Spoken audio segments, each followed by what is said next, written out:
দেখাশোনা করে বিয়ে করার পরেও ভালোভাবে সংসার করতে পারলো না তারা। আসলে মেয়েটার নাক ডাকার কারণে ছেলেটা কিছুতেই ঘুমাতে পারতো না, আর এই জন্যই ছেলেটা ডিসাইড করলো একদিন তাকে ডিভোর্স দিয়ে দেবে। আর বাড়ির সবাই না মানলেও ছেলেটা তাকে ডিভোর্স দেওয়ার জন্য উতাবলা হয়ে যায়। শেষমেশ কি তাকে সে ডিভোর্স দিতে পারবে? চলো দেখে নিই পুরো মুভি এক্সপ্লেনেশনটা।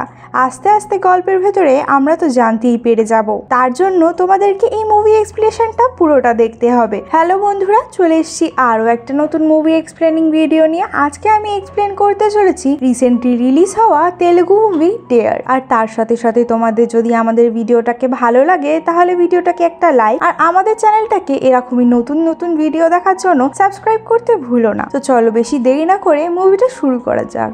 মুভির শুরুতেই আমাদেরকে একটা পরিবারকে দেখানো হয়, যেখানে সেই ছেলেটির মা এবং তার বড় ভাই আর তার সাথে তার বৌদিও ছিল। তার বড় ভাইয়ের নাম ছিল শ্রাবণ আর তার বৌদির নাম ছিল কল্পনা, আর এই ছেলেটার নাম হচ্ছে অর্জুন। শ্রাবণের বউ কল্পনা তার জন্য খাবার দাবার বানিয়ে তার কাছে নিয়ে যায়। তখন আমরা বুঝতে পারি শ্রাবণের সাথে শ্রাবণের বউয়ের সম্পর্ক খুব একটা ভালো নয়। সে তার বউকে একদমই সম্মান করে না এবং অনেক ছোট করে এবং তাকে কাজের লোকের মতন মনে করে। তারপরের সিনেই আমাদের আরো একটা পরিবারকে দেখানো হয়, যেখানে আমরা দেখি দীপিকা নামের একটা মেয়ে, তার মা এবং তার বাবাকে। আর দীপিকাকে সবাই ভালোবেসে দীপু বলে ডাকতো। আর এখানে দীপুর মা নিজের বরের উপর অনেকটা রেগে গিয়েছে আর বলছে, তোমার মেয়ে এত বড় হয়ে গিয়েছে কিন্তু এখনো পর্যন্ত ওর বিয়েটা হচ্ছে না। আসলে যখন দীপুর জন্য সম্বন্ধ আসতো তখন দীপু সেই সব ছেলেদেরকে একটা সত্যি কথা বলে দিত। আর সেই সত্যি কথাটা হলো, সে ঘুমানোর সময় অনেক বেশি জোরে জোরে নাক ডাকে। আর এইটা শুনে সবাই তো হাসতো এবং তারপর সবাই নাও বলে দিত। তারপরে সিনে আমরা দেখতে পাই শ্রাবণের ছোট ভাইকে মানে অর্জুনকে, যে একটা নিউজ কোম্পানিতে কাজ করত। আর তার স্বপ্ন ছিল এই স্টেটের সব থেকে বড় নিউজ কোম্পানিতে সে কাজ করবে। আর সেই কারণেই সে এতদিন ধরে প্রিপারেশনও করছিল। ব্রেকফাস্ট করার সময় তার বড় ভাই তাকে বলে, আজকে তোর জন্য আমরা মেয়ে দেখতে যাব, তো রেডি হয়ে থাকিস। কিন্তু অর্জুন এই ব্যাপারটার জন্য একদমই খুশি হয়নি, কারণ তার ধারণা ছিল লাইফে সেটেল হওয়ার পরেই সে বিয়ে করবে। কিন্তু তার মা জোর করাতে সে চলে যায় সেখানে যেখানে মেয়ে দেখতে যাওয়ার কথা ছিল। তারপর তারা মেয়ে দেখার জন্য চলে যায় দীপুর বাড়িতে। সেখানে যাওয়ার পরে দীপুর মা অর্জুনের মাকে জিজ্ঞাসা করে তার বাবার ব্যাপারে। তখন অর্জুনের মা উত্তর দেয় যে আমাদের উপর অনেক বেশি লোন হয়ে গেছিল, যার কারণে ওর বাবা চলে গেছিল। আর তারপর থেকে আমি ওদেরকে এখন সামলেছি, আর বড় হবার পরে ওরা চাকরি বাকরি করে আমাকে সামলাচ্ছে। আর কথায় কথার মধ্যে দীপু সেখানে চলে আসে। আর দীপুকে দেখে অর্জুনের তো মনে মনে খুবই পছন্দ হয়। দীপুকে দেখে অর্জুনের তো মনে মনে অনেক পছন্দ হয়। আর এখানে দেখে বোঝা যাচ্ছিল যে দীপুরও বেশ ভালোই লেগেছে অর্জুনকে। আর তারপর তারা একা কথা বলতে চলে যায়। তারা প্রাইভেটলি কথা বলার জন্য বাগানের দিকে যায় এবং তখন তার পেছন পেছন দীপুর মা আসে। তার মা এসে তাকে বলে, তোমার ঘুমে নাক ডাকার কথাটা তাকে কিন্তু বলো না, এইবারে আমি চাই না যে তোমার সম্বন্ধটা নষ্ট হয়ে যাক। আর তার জন্য দীপুও সেই কথাটা চেপে দেয়, কারণ তার মনে মনে অর্জুনকে ভালো লেগে গিয়েছিল। আর দুজনের সম্মতি নিয়েই কিছুদিনের মধ্যে তাদের বিয়ে হয়ে যায়। তারপর আমরা দেখি ফুলসজ্জার সময় দীপু অর্জুনকে কিছু বলতে চাইছিল, আর অর্জুনও তখন কনফেস করে যে সেও কিছু বলতে চায়। তখন দীপু বলার আগে অর্জুন এটা বলে দেয় যে আমার ঘুম খুবই পাতলা, আমি ঘুমালে কিছু আওয়াজ হলেই আমার ঘুম ভেঙে যায়। আর আমাকে যেহেতু নিউজে কাজ করতে হয় তাই আমাকে ফ্রেশ মাইন্ডে ঘুম থেকে উঠতে হয়, তার জন্য আমার চাই একটা প্রপার স্লিপ, মানে 8 ঘন্টার একটা নিয়মিত ঘুম। এবার এটা শোনার পর তো দীপু অনেক বেশি ঘাবড়ে যায় যে সে কিভাবে বলবে তার নাক ডাকার কথাটা। তাই জন্যই সে কিছু বলে না, চুপ করে থাকে। তারপর অর্জুন যখন ঘুমিয়ে পড়ে তখন সে বাথরুমে গিয়ে তার মাকে ফোন করে তখন তাকে জানায় যে এই ব্যাপার ঘটেছে। এবং তখন তার মা তাকে বলে, তুমি তাহলে রাতটা জেগে থাকো, যখন ও কাজে চলে যাবে তখন তুমি দুপুরে ঘুমিয়ে পুষিয়ে নিও। আর তখন দীপু এটা বলে যে এই জন্যই আমি তোমাকে বলেছিলাম যে কোনো কিছু না লুকাতে। এবারের জন্য দীপু এই কথাটা ভেবে নেয় যে ঠিক আছে, এইভাবেই তাহলে করা যাবে। আর এরম ভাবেই দেখতে দেখতে দীপু ভাবলো যে রাতটা পুরোটা জেগেই কাটিয়ে দেবে, কিন্তু সে বসে থাকতে থাকতে কখন যে ঘুমিয়ে পড়েছে সে তো নিজেই জানে না। আর সে ঘুমিয়ে পড়ার পরে বিভৎসভাবে নাক ডাকছিল, যার কারণে অর্জুনের ঘুমটা ভেঙে যায়। আর অর্জুনের ঘুম ভেঙে যাওয়ার পর সে যখন দীপুকে এই অবস্থায় দেখে সে তো অনেক বেশি ক্ষিপ্ত হয়ে যায়। কিন্তু যা হোক করে তারা এই দিনটা কাটিয়ে ফেলে। পরের দিন সকালবেলা থেকে অর্জুন অনেক বেশি রেগে ছিল, আর তার কিছুদিনের মধ্যেই তাদের হানিমুন হানিমুনের প্ল্যানিং হচ্ছিল। তাই তার মা মানে দীপুর মা দীপুকে বলে যে হানিমুনে যখন তোমরা যাবে, যখন তোমাদের ভালো একটা মুড থাকবে, তখন তুমি তাকে গিয়ে এই কথাটা বলে দিও যে তোমার নাক ডাকার স্বভাব আছে। আর তখন দীপু এই ব্যাপারটাতে রাজি হয়ে যায়।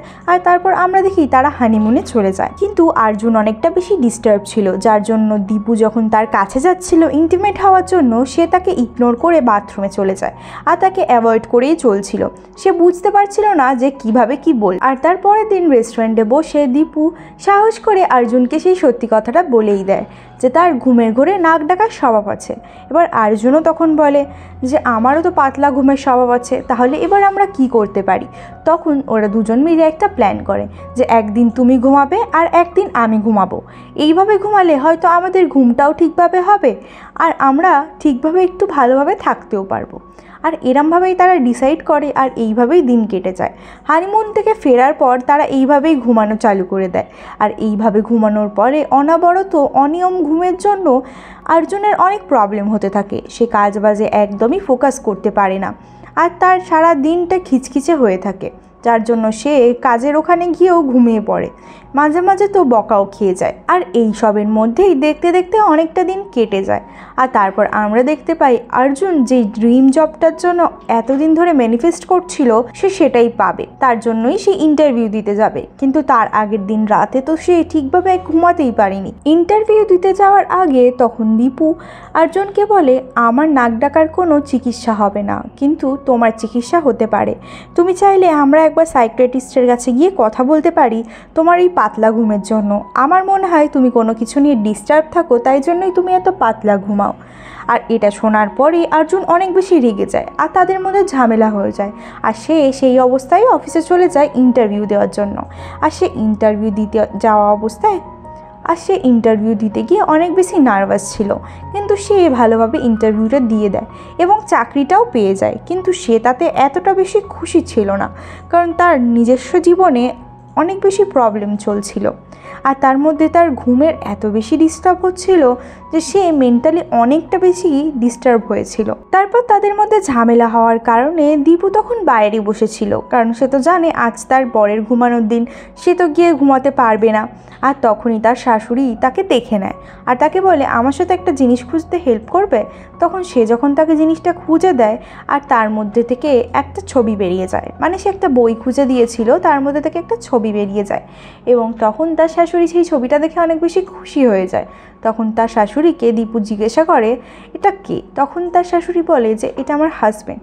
আর সেটা দেখার পর দীপু যখন অনেক খুশি হয়ে যায় এবং তারা এই ব্যাপারে ডিসকাস করছিল। আর তখনই তার শাশুড়ি তাকে বলে দেখো স্বামী স্ত্রীর মধ্যে তো অনেক রকমই ঝগড়া হয়, কিন্তু তখনই সেটা মিটিয়ে নেওয়াই ভালো, না হলে সম্পর্কে ফাটল ধরতে শুরু হয়ে যায়। আর এই সব কিছু বলার পর কিছুদিন কেটে যায়। কিছুদিন পরের সিনে আমরা দেখতে পাই আজ অর্জুনের অনেক বড় একটা ইন্টারভিউ নেওয়ার কথা। তার এটা ড্রিম ইন্টারভিউ ছিল, কিন্তু সেটার জন্য সে অনেক বেশি প্রিপেয়ার করেছে এতদিন ধরে। আর ইন্টারভিউয়ের সময় সে যেতে পারেনি। কেন যেতে পারেনি? কারণ সে বাথরুমের মধ্যে গিয়ে ঘুমিয়ে পড়েছিল। আগের দিন রাতে সে ঠিকভাবে ঘুমাতে পারেনি। ইন্টারভিউ না দিতে যাওয়ার কারণে তার বাড়ির লোকও অবাক হয়ে যায়, কারণ সে তো এতদিন ধরে ইন্টারভিউটার ব্যাপারে এত বেশি এক্সাইটেড ছিল। আর তার কিছুক্ষণ পর আমরা দেখতে পারি যে একজন লোক বাথরুম পরিষ্কার করতে যায় এবং সে সেখানে গিয়ে অর্জুনকে এরমভাবে ঘুমাতে দেখে। তাই সে তার ফটো নিয়ে সোশ্যাল মিডিয়াতে ছেড়ে দেয় আর এই ফটোটা রীতিমতো ভাইরাল হয়ে যায়, যার জন্য অর্জুনের সম্মানে অনেক বড় একটা ঠেস পৌঁছেছিল। তার জন্য অর্জুন বারে গিয়ে মদ খাচ্ছিল আর সেখানে চলে আসে তার ওয়াইফ দীপু তাকে মানানোর জন্য এবং বাড়ি নিয়ে যাওয়ার জন্য। কিন্তু সে তো তার ওয়াইফের কথা শুনবেই না। তাকে বলে যে তুমি বাড়ি চলে যাও, যদি আমি তোমায় কিছু উল্টোপাল্টা বলে দিই তখন তুমি কিন্তু আমাকে কিছু বলতে পারবে না। আর তার বউ তো কিছুই শুনবে না, তাকে নিয়ে যাবে। আর তাদের মধ্যে একটা ক্ল্যাশ হয় আর তারপরেই অর্জুনের মাথায় ঢুকে যায় ডিভোর্সের কথাটা। অর্জুন ভাবে যে তার বউকে সে ডিভোর্স দিয়ে দেবে। সে এইভাবে আর থাকতে পারছে না, এইভাবে অনিয়মে ঘুমাতে সে আর পারবে না। তার জীবনটা যেন তছনছ হয়ে গিয়েছে। আর ডিভোর্সের কেস ফাইল করার পরে ডিভোর্সের কেসটা কোর্টে ওঠে। কোর্টে ওঠার পরে যখন জাজ তাদেরকে জিজ্ঞাসা করে তোমাদের ডিভোর্স দেওয়ার রিজনটা কি, তখন অর্জুন বলে আমার বউ অনেক বেশি বেশি করে নাক ডাকে, যার জন্য আমি রাতে একদমই ঘুমাতে পারি না। আমার পার্সোনাল লাইফ আর ওয়ার্ক লাইফে অনেক বেশি ইম্প্যাক্ট পড়ছে। আমি এই মেয়েটার সাথে থাকতে চাই না। তখন জাজ দীপুকে জিজ্ঞাসা করে তুমি কি চাও। দীপু তখন সেই উত্তরে বলে আমি তো ওর সাথেই থাকতে চাই, আমি কোনো ডিভোর্স চাই না। যার জন্য জাজ আর একটা ডেট দিয়ে যায় যাতে তারা সময় নিয়ে এই ব্যাপারটা নিয়ে ভাবতে পারে। আর ইতিমধ্যেই আমরা দেখতে পাই যে অর্জুনের মায়ের শরীরটা খারাপ হয়ে যায়। শরীর খারাপ হয়ে যাওয়ার কারণে সে কিছু বলতে পারছিল না, কিন্তু সে তার ছেলেদেরকে কিছু একটা বলতে চাইছিল আর তাকে ইমিডিয়েটলি হসপিটালে ভর্তি করাতে হয়। আর তখন সেখানে আমরা দেখি যে দীপুও সেখানে চলে আসে। দীপু আসার পরে অর্জুনের বৌদি তাকে একটা চিঠি দেয় এবং বলে মা তো এই চিঠিটাই দেখাতে চাইছিল তার ছেলেদেরকে, কিন্তু সে তো ভয়েই কিছু দেখাতে পারেনি। আর তারপর আমরা দেখি দীপু অর্জুনের সাথে কথা বলে। সেই চিঠিটা পড়ার পরে দীপু আসলে বুঝতে পেরে গিয়েছিল চিঠিটা কার পক্ষ থেকে পাঠানো হয়েছে আর কি ব্যাপার। অর্জুনের সাথে কথা বলাতে অর্জুন খুব রেগে যায়। কেন রেগে যায়? কারণ এই চিঠিটা পাঠিয়েছিল তার বাবা। অর্জুন তার বাবাকে খুবই অপছন্দ করত, কারণ সে মনে করতো তার বাবা তাকে ছেড়ে চলে গেছে আর তার বাবা একটা কাওয়ার্ড। তার জন্যই সে তার বাবাকে দেখতে পারতো না। এই চিঠিটা পাওয়ার পর তো অর্জুন ভীষণ রেগে যায়। আর এই চিঠিতে লেখা ছিল তার বাবা তাদের সাথে থাকতে চায়, কিন্তু অর্জুন এই ব্যাপারটাতে কোনোভাবে রাজি হয় না, যার জন্যই দীপু তাকে মানাতে শুরু করে। আর এটাও বলে যে মা এখন এটাই চায়, মা এখন ওনার সাথেই থাকতে চায়, আমাদেরকে এটা বুঝতে হবে। যার জন্যই অর্জুন একবারের জন্য রাজি হয়ে যায় আর তারা সেই লোকেশানে চলে যায় যেটা সেই চিঠিটাতে ছিল। এবার সেখানে গিয়ে তারা একটা হোটেল নেয়, একটা ছোটো মটন কুটুরি টাইপের। আর সেখানে গিয়েও তো অর্জুন ঘুমাতে পারে না, কারণ তার সাথে তো তার স্ত্রী রয়েছে যে কিনা অনেক জোরে জোরে নাক ডাকে। আর তারপর আমরা দেখতে পাই পরের দিন তারা একটা রেস্টুরেন্টে বসে খাবার দাবার খাচ্ছিল।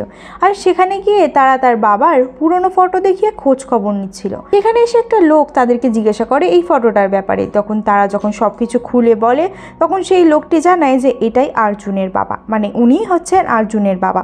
আর এটা দেখার পর তো অর্জুন অনেক বেশি রেগে যায়, আর যার জন্য সে তার বাবার ওপর অনেক চিল্লে মিল্লে কথা বলে দেয়।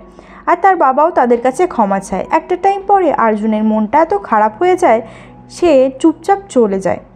আর তারপর আমরা দেখতে পাই যে দীপু তার বাবাকে মানে তার শ্বশুরকে সব কিছুই খুলে বলে তার শাশুড়ির ব্যাপারে, যে তার শারীরিক অবস্থা কেমন জায়গায়। পরের দিন আমরা দেখি অর্জুন রাজি হয়ে গেছে তার বাবাকে একসাথে নিয়ে যাওয়ার জন্য। এটা শুধুমাত্র তার মায়ের জন্যই হয়েছে। তো তারপর তারা যখন তার বাবাকে হসপিটালে নিয়ে যায় তার মা দেখে তো তার বাবাকে অনেক বেশি খুশি হয়ে যায়। কিন্তু সেখানেই চলে আসে অর্জুনের বড় ভাই। অর্জুনের বড় ভাই যখন তার বাবাকে দেখে সে একদমই খুশি হয় না। সে উল্টে তার বাবাকে অনেক কিছু ভুলভাল বলে দেয় এবং তাকে ধাক্কা অবধি মেরে দেয়। এটার জন্যই অর্জুনের মা তার দাদাকে চড় মেরে দেয়, বলে যে তোরা কত ভালো সেটা তো আমি তোকে বলছি না, তুই নিজের বউকে দেখেছিস কোনো দিনও? তোর বউকে তো তুই চাকরের মতন করে রাখিস, একবার ভালোবেসে তো দেখ। আর তারপর তার দাদা সেখান থেকে অপমানিত হয়ে চলে যায়। আর অর্জুনের মা তো অর্জুনকেও ছেড়ে কথা বলে না, তাকে বলে শুধুমাত্র তোর বউ নাক ডাকে বলে তুই তোর বউকে ডিভোর্স দিতে যাচ্ছিস, তুই কি ভাবছিস তুই কি খুব ভালো ছেলে? তা কিন্তু একদমই নয়। আর এই সব কিছু শোনার পর অর্জুনের মুডটাও খারাপ হয়ে যায়। তারপর অর্জুন রিয়েলাইজ করে যে সে ভুল করছে আর এতদিনে সে কাটানো মুহূর্তগুলো মনে করতে থাকে। আর তারপর সে আস্তে আস্তে মনে করে যে সে ডিভোর্স দিতে চায় না। আর ইতিমধ্যেই আমরা জানতে পেরেছিলাম যে দীপু প্রেগনেন্ট ছিল, কিন্তু দীপু এই বাচ্চাটা রাখতে চাচ্ছিল, যার জন্য সে অর্জুনকে জানিয়েও ছিল। আর অর্জুন তারপরেও তাকে বলেছিল ডিভোর্সের কথা, কিন্তু অর্জুন এটা বলেছিল যে সে তার বাচ্চাটাকে রাখতে চায়। তারা একে একে করে দিনে দিনে ঠিক ম্যানেজ করে বাচ্চাটাকে মানুষ করে নেবে, কিন্তু দীপু এটা চাইছিল না। দীপু চাইছিল প্রপার ভালোবাসা দিয়ে বাচ্চাটাকে মানুষ করতে, যার জন্যই দীপু অ্যাবর্শনও করতে গিয়েছিল। আর অর্জুন তাকে আটকে নিয়েছিল। আর অর্জুনের এত অত্যাধিক বাড়াবাড়ির কারণে দীপুও এখন রাজি হয়ে গেছে ডিভোর্স দেওয়ার জন্য। এখন আমরা দেখি কিছুদিন কেটে যায়, তারপর চলে আসে লাস্ট হিয়ারিং ডেট, যেখানে জজ জিজ্ঞাসা করবে দুজনকেই যে তারা ডিভোর্স পেতে চায় কিনা। তো সেখানে গিয়ে যখন অর্জুন দাঁড়ায় তখন অর্জুনের মনে মনে এটা চলতে থাকে যে আমি তো ডিভোর্স চাই না। আর যার জন্যই সে বলতে পারছিল না। কিন্তু তখনই জাজ জিজ্ঞাসা করে দীপুকে যে তুমি কি চাও। তখন দীপু বলে আমি 2 মিনিটের সময় চাই, আমি একটু কথা বলবো। সে তখন অর্জুনের সাথে গিয়ে কথা বলে। অর্জুনের সাথে কথা বলার সময় সে বুঝতে পারে যে অর্জুনও চায় না যে ডিভোর্সটা হোক। আর অর্জুন তাকে এটা বলে নিজে থেকে যে আমি চাই না তোমার সাথে আমার ডিভোর্স হোক, আমি চাই তোমার সাথে সারা জীবনটা কাটাতে, আমি অ্যাডজাস্ট করে নেব। আর তারপর আমরা দেখি দুজনের মধ্যে অনেকটা মিল হয়ে যায়। এটা দেখে সারা পরিবার খুশি হয়ে যায়। আর তার সাথে সাথে এই সুন্দর মুভিটার হ্যাপি এন্ডিং হয়ে যায়। তো বন্ধুরা, তোমাদের এই মুভিটা কেমন লেগেছে আমাকে কমেন্ট সেকশানে কিন্তু জানাতে ভুলো না। আর যদি তোমরা লেটেস্ট কোনো মুভি দেখতে চাও সেটা আমাদের চ্যানেলে অ্যাভেলেবেল আছে। রিসেন্টলি আমরা কাম চালু হ্যায় এবং রুসলান জাতীয় মুভি এক্সপ্লেন করেছি। যদি দেখতে ভালো লেগে থাকে তোমার মুভি এক্সপ্লেনেশন, তাহলে বাকি মুভি এক্সপ্লেনেশনগুলো একবার চেক আউট করে নিও। ভিডিওটা ভালো লাগলে ভিডিওটাকে একটা লাইক করে দিও, আমাদের চ্যানেলটাকে সাবস্ক্রাইব করে দিও। আর সিনেবোকাকে সাবস্ক্রাইব করে কিন্তু বেল আইকনটা ক্লিক করতে একদম ভুলো না। দেখা করছি আরও একটা নতুন ভিডিও নিয়ে। ভালো থেকো, সুস্থ থেকো।